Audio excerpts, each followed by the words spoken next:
there, folks. Ever wonder how a young rabbit like me hopped into the limelight during the golden age of animation? Well, sit back and relax, 'cause I'm about to spill the carrots on my early days at the Warner Brothers lot in the 1930s. It was a sunny morning in 1933 when I first set foot, or rather, paw, on the bustling Warner Brothers studio lot. At just 3 years old, I was a wide-eyed youngster with dreams bigger than my ears.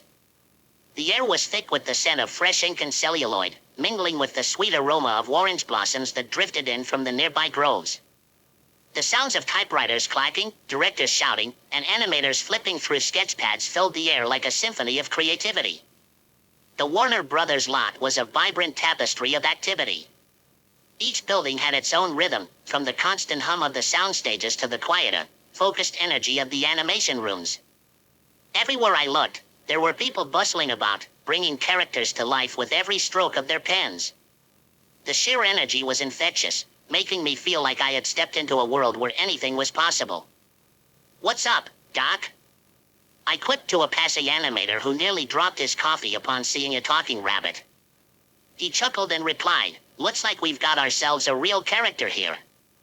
Little did he know just how real a character I was going to become. My family had moved to Toon Town seeking better opportunities, and the studio was the heart of our new community. My parents, supportive and full of hope, believed that the magic of animation could offer a brighter future. They worked tirelessly, my father as a prop master and my mother managing the costume department. Their dedication set the foundation for my own adventures on the lot. Life on the lot was a whirlwind of excitement and discovery. The studio was a maze of sound stages, animation rooms, and prop warehouses, all buzzing with activity. The walls were adorned with colorful storyboards, and every corner seemed to house a new adventure waiting to unfold. I quickly befriended Daffy Duck, a fellow up-and-comer with a personality as zany as they come. "Hey, buds," he'd say, his lisp giving his words a quirky charm. We'd spend our breaks pulling pranks on Elmer Fudd, the ever-persistent hunter who couldn't catch a break, or a rabbit, for that matter. His innocent yet exasperated demeanor made him the perfect target for our playful antics. Our friendship wasn't just about mischief, though. Daffy had a heart of gold beneath his wacky exterior. He taught me the importance of embracing your uniqueness and never being afraid to stand out, even when things got chaotic. Together, we navigated the ups and downs of studio life, always finding humor in the midst of our daily grind. The cafeteria was a sensory delight. The smell of freshly baked pies wafted through the air, competing with the rich aroma of coffee that kept the animators fueled. I remember savoring slices of carrot cake so moist and flavorful that even the memory makes my whiskers twitch. The clatter of dishes, the hum of conversation, and the occasional burst of laughter created an atmosphere that was both lively and comforting. One of my favorite spots was the animation room, where the magic truly happened. Large tables were strewn with pencils, inks, and stacks of paper.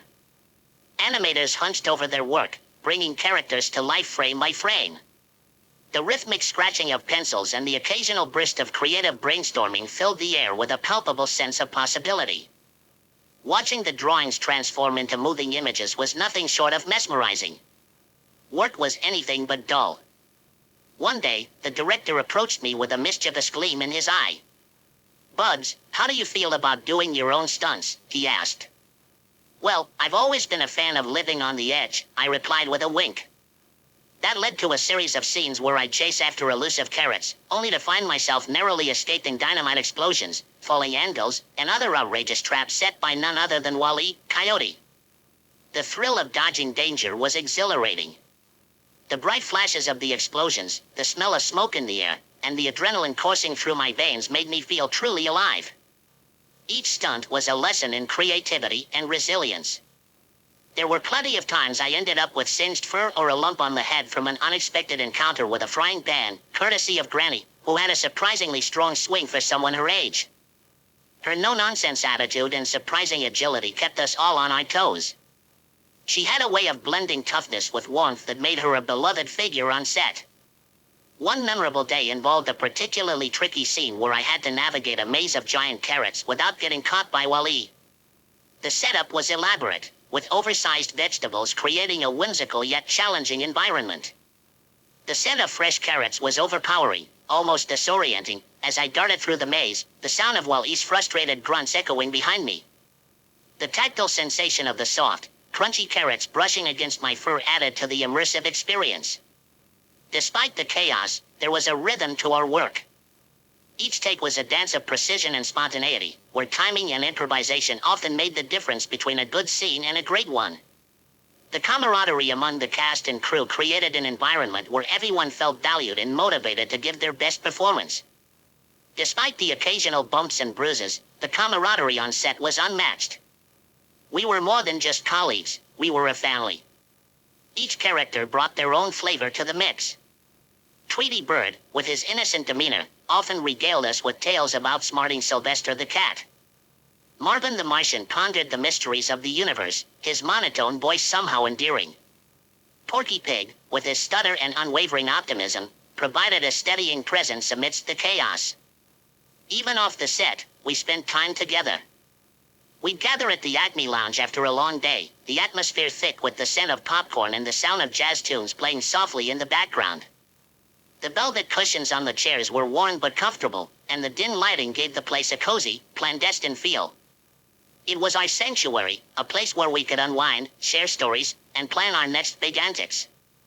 One night, while sipping on carrot juice cocktails, Daffy turned to me and said, "You know, Buds, we're pretty darn lucky to be doing what we do." "You're despicable," I teased, mimicking his famous line. He laughed, and we clinked glasses, a simple moment that encapsulated the warmth and affection we all shared.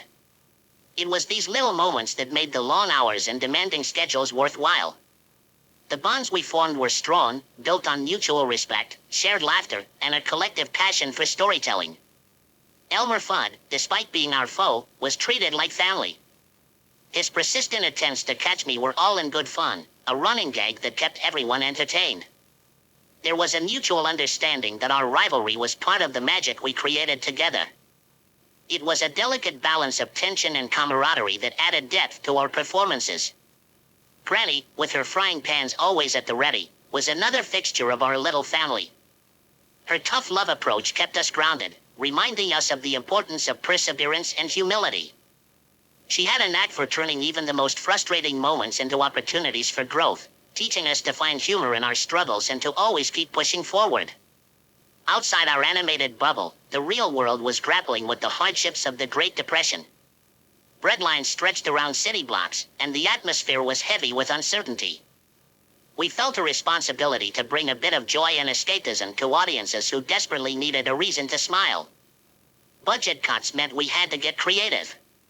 Props were reused, and scenes were shot in single takes to conserve film. Yet, these constraints often led to some of our most innovative work. We embraced the challenge, finding new ways to elicit laughter without relying on extravagant setups. The scarcity of resources forced us to think outside the box, resulting in some of the most memorable moments in our cartoons. I recall one poignant moment when we visited a local orphanage to perform live sketches. The children's eyes lit up as we brought our antics off the screen and into their world. Their laughter was infectious, echoing through the halls and reminding us of the profound impact we could have. It was a humbling experience, seeing firsthand how our work could brighten someone's day, even in the darkest of times. The Great Depression also influenced our storytelling. Themes of perseverance, hope, and the triumph of the underdog became more prominent. Our characters embodied these values, serving as beacons of resilience and optimism. We wanted our audiences to see themselves in our stories, to find strength and humor and to believe that better days were ahead. The sense of community on the lot mirrored the broader societal need for solidarity. We supported each other through personal and professional challenges, creating a network of care and encouragement that transcended our roles as performers and crew members. This sense of togetherness was a powerful antidote to the external hardships many faced during those years. The experiences during those formative years taught me invaluable lessons. I learned the importance of resilience, how to bounce back after a scene didn't go as planned or when a gag fell flat. It was all part of the process, and each setback was an opportunity to grow. Collaboration was another key takeaway. Working alongside such a diverse cast of characters showed me that everyone's contributions were vital.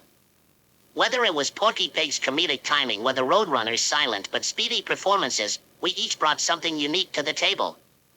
This diversity of talents and perspectives enriched our work, making each project a collaborative masterpiece. Perhaps most importantly, I learned to stay true to myself. In a world of make-believe, authenticity was a rare commodity.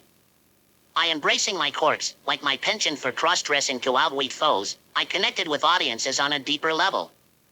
Authenticity fostered genuine connections, allowing our stories to resonate long after the credits rolled. Humor, I discovered, was a universal language. It bridged gaps, eased tensions, and brought people together. Whether through slapstick antics, witty dialogue, or clever wordplay, humor was the thread that wove our narratives into something truly special. It was a reminder that even in the face of adversity, laughter could be a powerful source of strength and comfort. Gratitude became a cornerstone of my outlook. I was fortunate to work with some of the most talented and passionate individuals in the industry.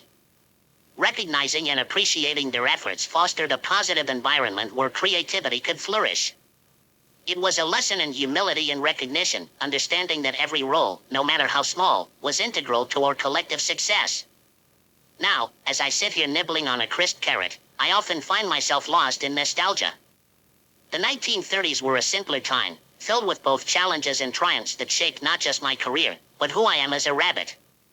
I miss the tactile sensation of flipping through freshly drawn animation cells, the smell of ink drying on parchment, and the sight of a director peering over his glasses as he reviewed the day's footage. There's a warmth in those memories, a golden glow that modern technology can't replicate. We didn't have the conveniences of today, but we had heart, passion, and a sense of community that made every day worthwhile. We appreciated the little things, the taste of homemade carrot stew on a chilly afternoon, the soft feel of a well-worn costume, the joy of making someone laugh. These simple pleasures were the building blocks of our happiness, grounding us in a world that often seemed larger and more complex than our own little corner of Toon Town. The pace of life was slower, giving us the time to savor each moment. Mornings began with the gentle hum of the studio waking up, followed by the bustling energy of the day's work. Evenings were a time to unwind, share stories, and plan for the next day's adventures. This rhythm created a sense of stability and predictability, even amidst the unpredictable nature of our creative endeavors. One of my fondest memories is the annual studio picnic. It was a day of relaxation and camaraderie, where everyone, from animators to actors, came together to enjoy good food, games, and each other's company. The smell of barbecue mingled with the laughter of children chasing each other across the green fields. The sky was always a brilliant blue, dotted with fluffy white clouds that seemed to smile down on us. These gatherings reinforced the sense of family we had built on the lot. We were a diverse group, united by our shared passion and mutual respect. It was a testament to the power of community, demonstrating that when people come together with a common purpose, incredible things can happen. As I reflect on those times, I'm reminded of the importance of holding on to simplicity in a world that often demands complexity. The lessons learned during those early years continue to guide me, reminding me to value what truly matters: relationships, authenticity, and the ability to find joy in the everyday. So, what's up, Doc? Just a hair reminiscing about the days when life was a bit slower, a bit simpler, and a whole lot of fun. If there's one thing I hope you take away from my stories, it's that laughter and affection are timeless treasures. Thanks for hopping along on this journey with me. It's been a real hoot, and that's not just rabbit talk.